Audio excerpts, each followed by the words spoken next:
Welcome to Hope XV, our first talk in here, Marillac Auditorium, is with Saul Robinson. It's AI, a gradient descent into humanity's doldrums. Hope comes from the hackers. Please welcome Saul.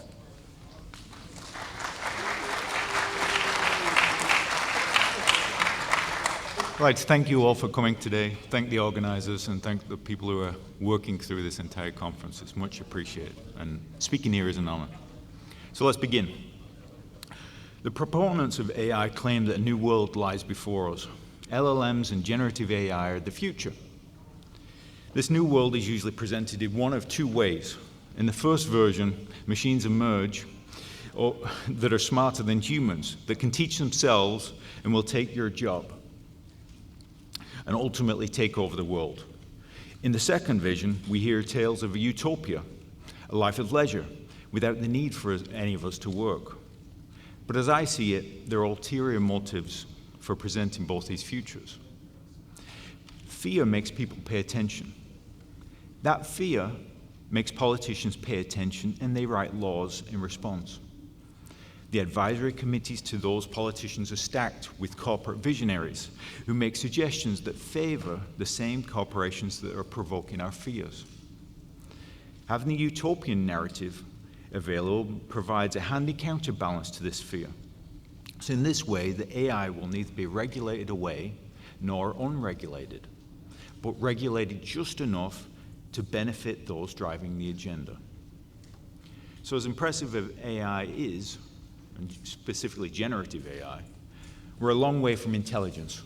You might all recall that we've been told that we'll have self-driving cars since 2016. So perhaps 2025 will be the year we finally get it. In this talk, I'm going to present a third vision for our AI future, or a possible future. Not the Hollywood version. There'll be no Skynet, no Terminators, nor a utopia. I think the most probable future is a gray, dull, and dingy one, where we follow our corporate guides to greater shareholder value in the coming quarter. We approach a mediocrity, a loss of creativity, and a cultural and technological dark age. Although I paint a drab picture, there is hope. The hacker culture and its ethic form a direction with which we can fill our sails and propel us to the new world. In the rest of this discussion, I'll walk you through my reasoning, provide some key terms and suggestions on how people can make a difference. Let's avoid being caught in the doldrums. So I'll begin the journey with the building blocks of AI and modeling. Without them, it's all too easy for people to evangelize and obscure many of the real outcomes.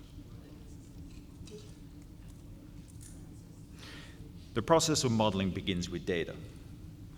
Data that represents an input and an output.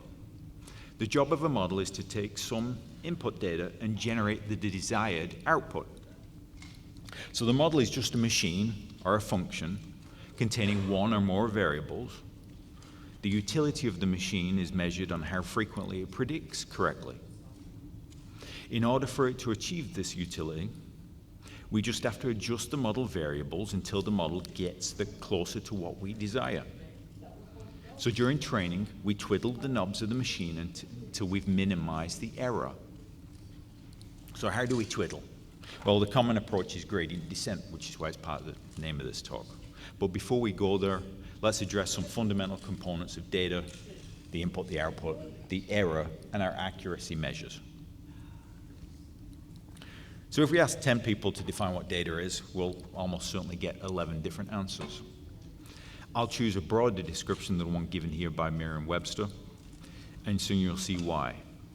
I'll describe data as anything enumerable and accessible. We normally think of data as something that's factual and concrete, such as when two people measure a distance. The people may disagree on the measure being used. We use feet, inches, millimeters. And they may disagree on the degree of accuracy that they measure it with. But the values are in some distribution around a truth, a true value for that. That distribution around a true value is ultimately the motivation for statistics. There's some physical external concept of a truth. But when we enumerate human abstractions, things get really messy. Two physicians can look at the same patient vitals and come to a different diagnosis. Two people can look at the same piece of written text, and one might say that person is happy, and the other may say that they're very sarcastic and very unhappy. And in these cases, there's no inherent truth. There are distributions on distributions. There is an inherent bias in our system. Language in the written word is an abstraction on the collective human experience as we interact with the physical world. Where we take our data from the internet, it represents the dominant worldview of the most prolific generators of language. Out of convenience, we're just using the data that's accessible. But the most prolific content isn't necessarily what you want to train your model on. Yet corporations building these models consider the training data to be proprietary. So we simply don't know what's actually in there and what's used to train the LLMs. If we did know, there is some data that we actually thought was a problem and we decided to remove it, let's say related to child protection laws and compliance with good ethical guidelines, how would we effectively filter petabytes of information? When you have lots of data, I go further and say, how do we know it's correct? What is it that we want to model? And then how do we measure error in that data? So we can ask ourselves, what is an error really? We can begin by noting that there are systematic and random errors, commonly described for our concrete truth-related data. But that doesn't cover everything that we actually see. Who decides what an error is?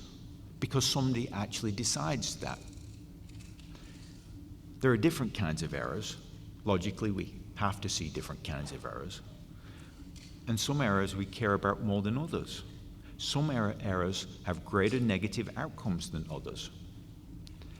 And I see this as a key point that is often missed, certainly by Merriam-Webster's definition. We're reducing the problem of optimizing the machine down to simple error values. In the case of our target, this is the distance from the center, and if we get really fancy, the distance from each other.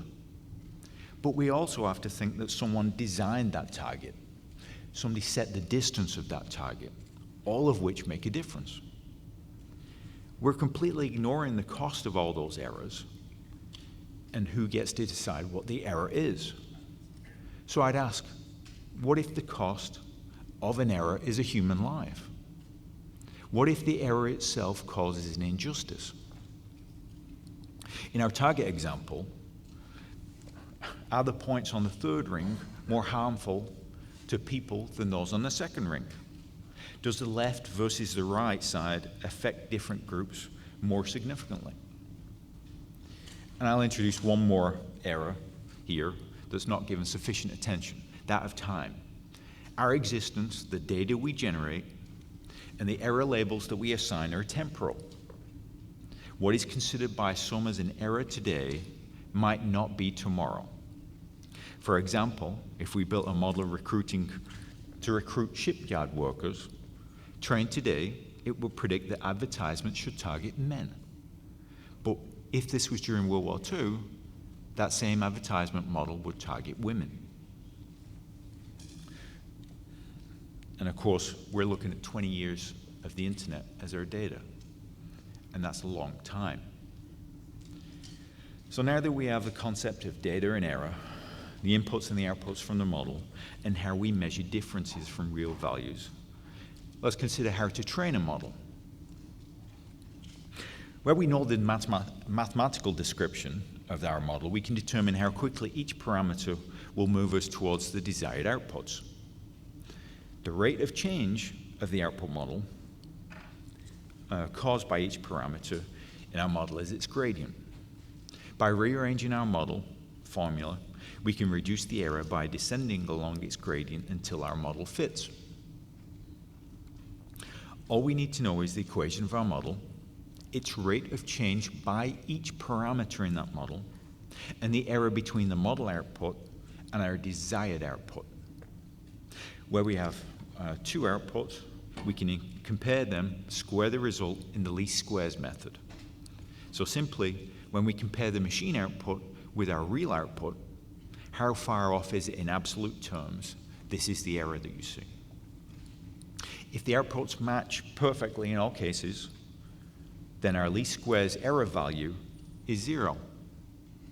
Logically, we're descending downhill along the gradient until the error value is 0, which means we get closer to our desired result. So let's examine what optimization can do if we take accuracy as our only measure of error, and we don't attempt to weight specific outcomes of that. Consider the case of airport security, as handled by the Transportation Safety Administration. In order to prevent issues, all passengers are screened. But how often do passengers actually have an ill intent? The answer, of course, is astonishingly infrequently. Almost never, maybe 1 in millions upon millions. So if we build a model based on accuracy, what would be the optimal one? As an example, I'm going to take a less extreme case, and we'll say issues occur 2% of the time, such that I can visualize it here on the grid. Given the grid of truth versus the model's predictions for passengers with issues and those who are normal, we have 4 possible logical outcomes. The horizontal represents the true cases, and the vertical the model's predictions. Here, the diagonal represents the true positives and true negatives. The off-diagonal, the false positives and false negatives. The accuracy, then, is the ratio of the true cases along the diagonal to the total. If our model were to only use accuracy, we could simply label everything as normal. And because of the data distribution, we'd be 98% accurate. So let me emphasize that. We would need exactly 0 parameters in our model to make a 98% accurate model. It's like we unlocked a cheat code. And in the cases where the data is unbalanced like this one, gradient descent will unlock that very cheat code. When you build a model, you have to be careful that it doesn't do that. So at this point, we'll move on to consider how LLMs function and how the logical complexity of error and accuracy can affect them. LLMs simply predict what word or token, word part, is coming next, given the context of a prior sequence of tokens. The generative part is when the prediction token is added to the prior sequence that we use to predict it. The model applies this approach over and over again until it reaches some defined stopping point. From the animation, you can see that the LLM process begins with the transformation of those tokens into a numerical representation. That step is called the embedding. Then, using the transformer self-attention mechanism, it combines the information with the complete set of input words and their relative position. It then has a representation of the word and its context relative to the other words in its set. There are multiple self-attention mechanisms that are generated in parallel, which means that more than one aspect of the priors can be attended to. Note that the transformer model is able to represent the input word or token and its relative position, but not the time between those events. Therefore, this approach can represent a written word, but not the spoken word, nor something like aircraft flight telemetry, or any other system where time is significant. An additional limitation comes from the attention mechanism itself, which is constrained by its size.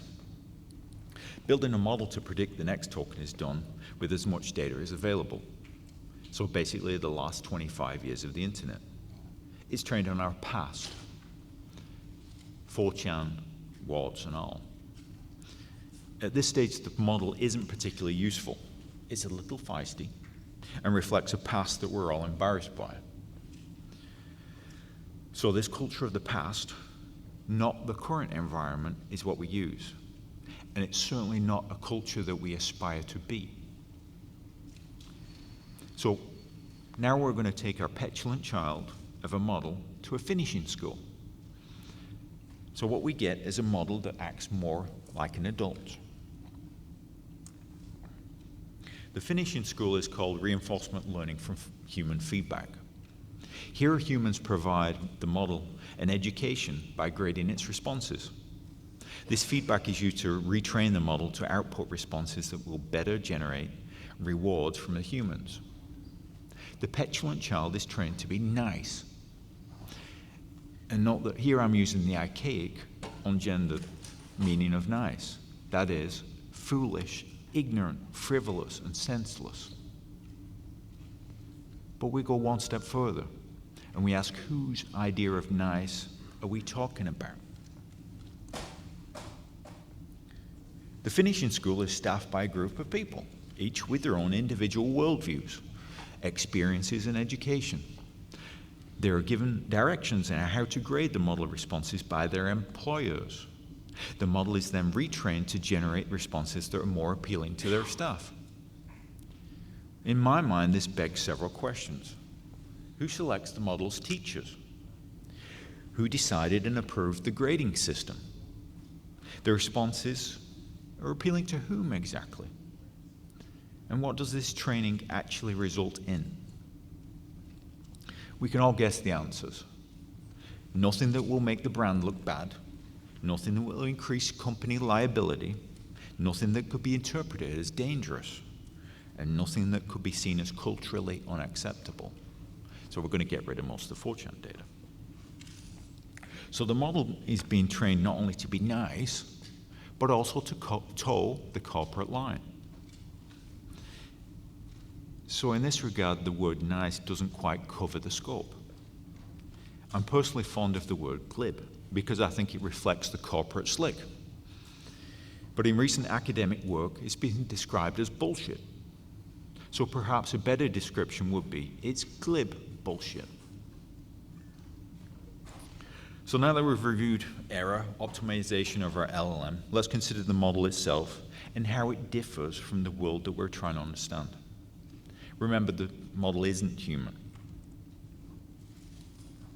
So we've all heard the term hallucinations as it relates to LLMs, where they produce convincing but false responses. But why does an LLM do this, and why can't we just fix all of the problems? What is presented by the benign term hallucination is actually something intrinsic to the model and the data that it was trained on. In order to understand this phenomenon, let's turn to the study of adversarial examples. An adversarial example is one where a model produces an erroneous result, in quotes, erroneous, given an input only fractionally different from another with the correct result. An example of an adversarial attack is shown by the figures. You can see the original image of the bus on the left. In the center, there's a noise-like pattern. And on the right is the mixture between the noise and the original bus image. We can all clearly see that it's still a bus. But in this case, the model, the AI, labeled this as an ostrich. In order to describe this phenomenon, all you need to do is recall what I just described was the model will mathematically always optimize itself to maximize accuracy above all else. As a result, the model will exploit the most effective predictive features from the data, whatever they may be. The data may contain features which, when viewed from a human-selected notion of similarity, are fragile. It sees things that we don't. For a classification task, this might mean that the bus is labeled as an ostrich. From the human perspective, it's comical, right? Yet it demonstrates that the image contains features that we simply aren't aware of. got a reference here to Elias et al.'s paper, the implications of which are quite subtle, but have tremendous ramifications for the model building process and everything you see in AI. And I'm going to quote the research paper here. Adversarial examples can be directly attributed to the presence of non-robust features. Features derived from patterns in the data distribution that are highly predictive, yet brittle and incomprehensible to humans. After capturing these features within a theoretical framework, we established their widespread existence in standard data sets. Let me restate that point. The brittle, incomprehensible features are present in all data sets. So hallucinations are features that cannot be removed from an LLM. So sadly, what comes next is enshittification overdrive. Consider the media portrays that the authoritative information as it comes from the big platforms. Voices from Google, Facebook, Microsoft, Twitter, OpenAI dominate the news cycle, and they maneuver themselves into government advisory committees. In this period of peak media hype, academics are a quiet voice, and in some important cases, those working for said corporations are silenced. Business leadership hears again and again that they need AI. Without it, they're going to fall behind their competition. We are all hearing that software developers need to learn AI prompting, and quick before all our jobs are gone. I don't believe it. The models are expensive, biased, and not fit for many purposes. But what they are is convincing at first glance. They amaze all that try them, and they pass the sniff test for use in many applications. So share prices go up along with the hype. It's simply a gold rush. So the AI vendors pitch their products to executives and managers who are just as impressed by the magic tricks as we are. When they hear about the projected savings and increases in productivity, they think that they are viable. It looks viable. But once you scratch the surface, the grift shows itself. This is enshittification overdrive, and the shit is bullshit. In a market where the resources required for entry are so high and the returns so incorporeal, platforms are abusing both users and business customers. We're all being sold on very expensive services that have ill-defined or non-existent value. We're buying a promise based on a few well-rehearsed demonstrations. So where does this course take us? If we follow it into the doldrums, a place with little money available for investment, little appetite for research, stagnated individual personal growth, and a zombified internet.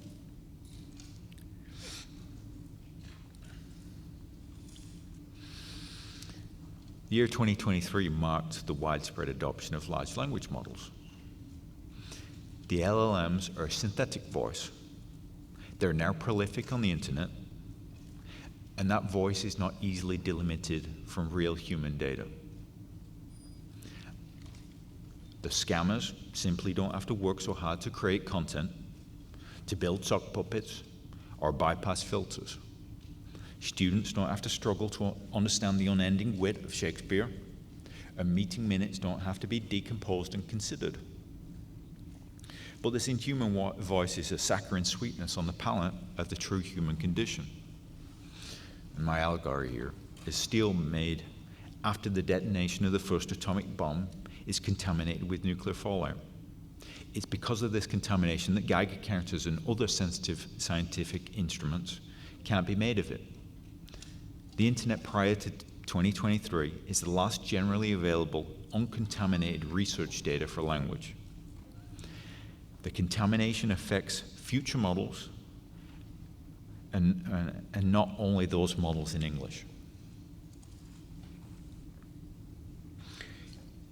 Training a model on data that contains a significant amount of synthetic data is subject to model collapse. This is where subsequent generations of models are trained on the results of the prior model. In every generation, the next model is more likely to collapse. Even in the cases where real data formed the majority of the data present in the system, the models don't perform as well.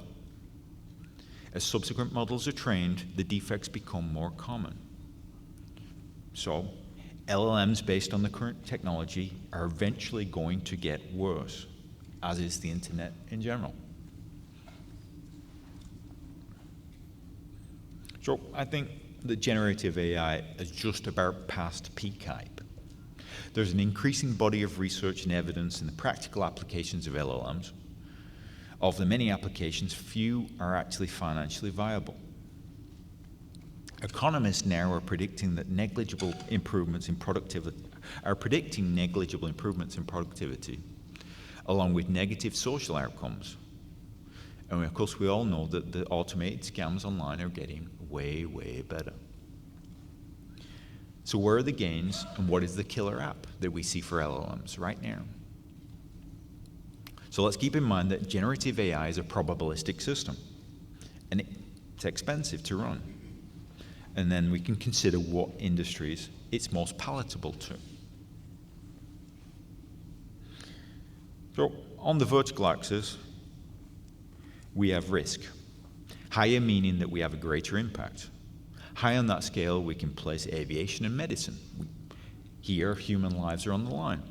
On the horizontal axis is value to our society. A greater economic impact places an industry further to the right. So let's put aviation and medicine on the top right corner. Lower on that scale will be entertainment. No one dies if the movie's bad. So there's no question that it's a valuable industry, but low on risk, so we'll put it in the lower right. So it makes perfect sense that OpenAI's app store is filled with AI girlfriends. It's their sweet spot of low risk and high value, even though it's against their own terms and conditions. And we've got one application with low identifiable risk that we've had for some time, and it's familiar to many here, and that's code generation. Software development is a good example of a field where the results are bespoke. It's custom, it's made to measure, and the work requires creativity in application. The same is true of many fields, but this is the first one. In this domain, what separates juniors from seniors is a deeper meta-analysis of the problems and solutions. Fixing errors and architecting elegant solutions requires experience. But what happens when you provide neophytes with a boundless set of just slightly broken tools? They can build a car, hit the gas, and go from 0 to 60 in 2 seconds flat, only to realize that they forgot to build the brakes or any kind of safety features. So they're being compromised in the long term. Where we measure human endeavors by tasks and balance sheets, it all looks great for a while. Clearly then, the enshittification doesn't just affect economics, it affects culture, and not just the culture that created it. Generative AI predicts the next word that is most likely in the training data. But that data, both in content and construction, reflects the culture in which it was captured from. With the internet being a US military project and the bulk of the data coming from Western nations, there are implicit assumptions and biases. These are potentially damaging to other cultures and populations. In recognition of this, the United Nations hosted a workshop that resulted in the formation of the Indigenous Data Alliance. This organization promotes some simple principles for digital sovereignty. They state that data ecosystems should be designed to function in ways that enable people to benefit from the data. People's rights and interests in their data should be recognized, and they should have the authority to control that data. Those working with data should inform people on how that data will be used to support them. And people's rights should be the primary concern at all stages of data's life cycle across the ecosystem. They're surprisingly simple and sensible rules, yet widely ignored. So, in summary, that brings us neatly to ethics. Human interactions are not a great fit for machine optimization. Why doesn't everybody see that? A viable explanation is that in a Western world, at least, we see life through the lens of a Protestant work ethic. In this view, life is focused around work and work around tasks. You'll hear phrases from economists like, "We assume that human work can be decomposed into atomistic tasks that differ in their complexity." So it's not surprising then that those in business and people with MBAs see AI as an opportunity to replace tasks and replace people, because fundamentally that's how we see life, or they see life. So, but unlike during the Industrial Revolution, this approach can't work, because our future progress relies on human understanding and abstractions, not on the mechanization of a process. But our predominant economic culture obscures this fact. Our corporate business approach isn't what's needed to advance humanity beyond industrialization. LLMs don't shift or enhance our worldview. Remember, they're optimized to give you the answers you want. They're optimized to keep you in your comfortable little bubble. So then how do we avoid the doldrums? If I've achieved much so far, you'll be asking yourself questions that cut through the hype. The hype is being driven by those in a position to benefit from it. We are centered on a culture of the Protestant work ethic, and corporations are trying to maintain their position and leverage it. They're trying to build a moat. But there is no moat, nor can there be in this case. The creative spark from LLMs came from Google's own research teams. The transformer model that underpins LLMs was published to an academic journal, and that was counter to Google's corporate interest. Why would Google or any other corporation allow such a valuable idea to become public? In one word, culture. If you want original research, you have to engage creative people and accept they all have a deep desire to share their passion. They go to conferences to tell everybody who will listen what they're excited about.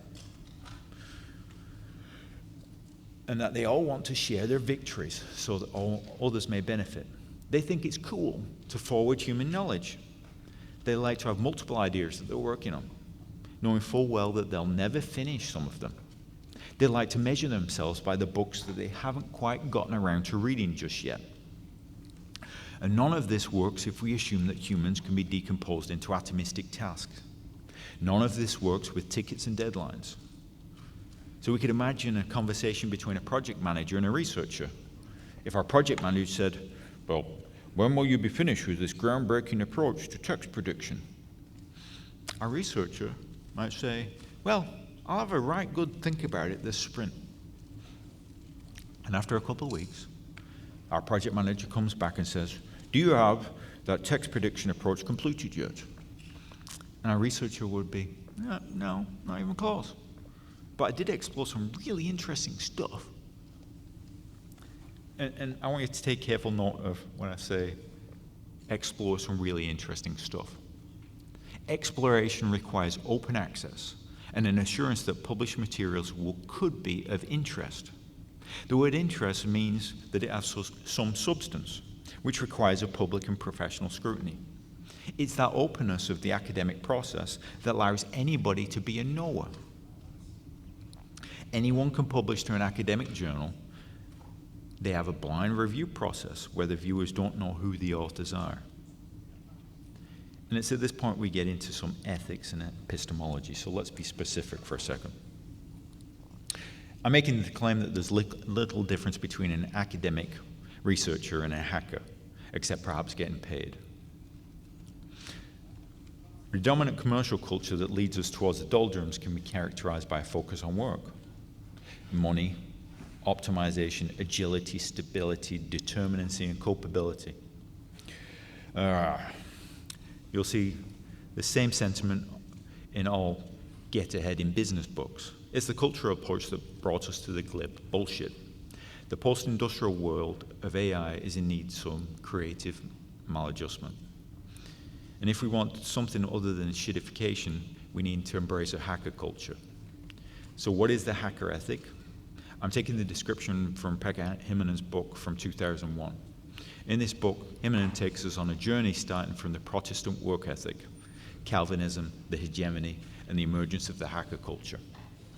So let's enumerate Himinen's characteristics of the hacker ethic. Passion, this is where we take joy in the things that we do. We do things because it's fun. Freedom, the creative work melds with our passion, and it happens in its own time. One does not simply create on demand. Social worth. Money isn't the primary motivation in of itself. Sharing ideas with the community and others is creating value that makes our primary motivation. That's why I'm here. Openness. Anyone may be a knower. Anyone may gain the respect and adulation of the community.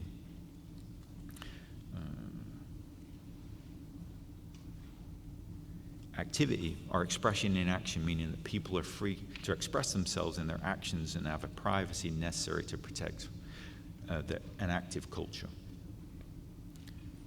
Caring is a focus on the long-term benefits to society, with particular attention to those who are marginalized. And finally, creativity is to surprise yourself with your own creations. And if we apply this hacker worldview to the things we discussed, things don't quite sit right. AI is being deployed widely in our daily lives. Few of those outside academia have the language to describe their experience. We're being given benign terms like hallucinations, when the truth is that this is we're being deliberately denied the knowledge with which to describe our experience. And those who do speak to inform face the wrath of employers, or they're just muted out of the conversation. As we've seen, generative AI provides an additional barrier to becoming a knower, and it has the potential to create further injustice.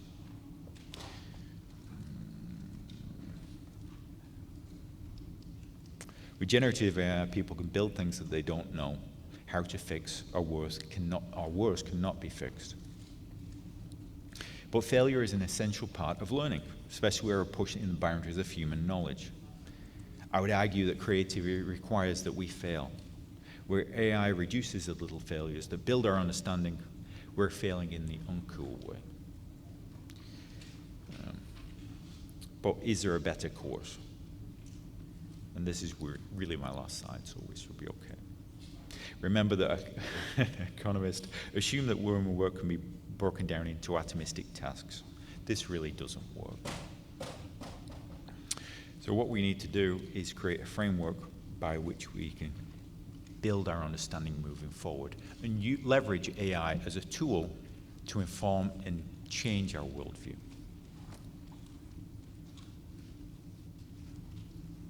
And that's my end a little early. Thank you.